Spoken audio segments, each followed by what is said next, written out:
ఈ కొండల పైన నేను ఎన్నోసార్లు చెప్పాను, ఆయుర్వేద ప్లాంట్లు పెట్టాలని, మెడిసినల్ ప్లాంట్లు పెట్టాలని.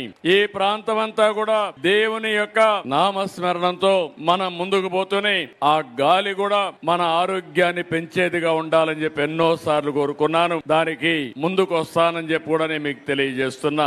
ఈ ఒంటె మిట్టని ఒక బ్రహ్మాండమైనటువంటి టెంపుల్ టూరిజం గా తయారు చేయడానికి ముందుకు పోతాం. ఇక్కడే పక్కనే ఆ రోజు నేను చూశాను, చెరువు కూడా బ్యూటిఫికేషన్ కోసం పనులు ప్రారంభించాం. ఇక్కడ ఎవరైనా వస్తే ఒక 2-3 రోజులు ఇక్కడ ఉండడానికి దీన్ని ఒక పర్యాటక కేంద్రంగా, పవిత్రమైనటువంటి టూరిజం హబ్ గా మనం తయారు చేసుకోవాల్సిన అవసరం ఉంది. ఈ రోజు దేవాలయాలు అనేటివి మన వారసత్వ సంపద. మనం ఈ విషయం గుర్తుపెట్టుకోవాల్సిన అవసరం ఉంది.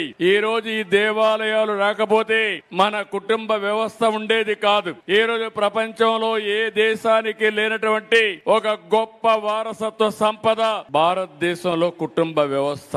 ఈ రోజు మన కుటుంబం కోసం మనం ఆలోచిస్తాం, ఒకరికొకరు భద్రత ఇస్తాం, కష్టాల్లో ఉంటే ఆదుకుంటాం. ఇలాంటి వ్యవస్థ ప్రపంచంలో వేరే దేశాల్లో లేదు. అలాంటి వ్యవస్థను కాపాడుకుని మన తర్వాత కూడా మన వారసులకు మనం అప్పజెప్పవలసిన బాధ్యత మన అందరి పైన ఉందని చెప్పి కూడా నేను మీకు తెలియజేస్తున్నా.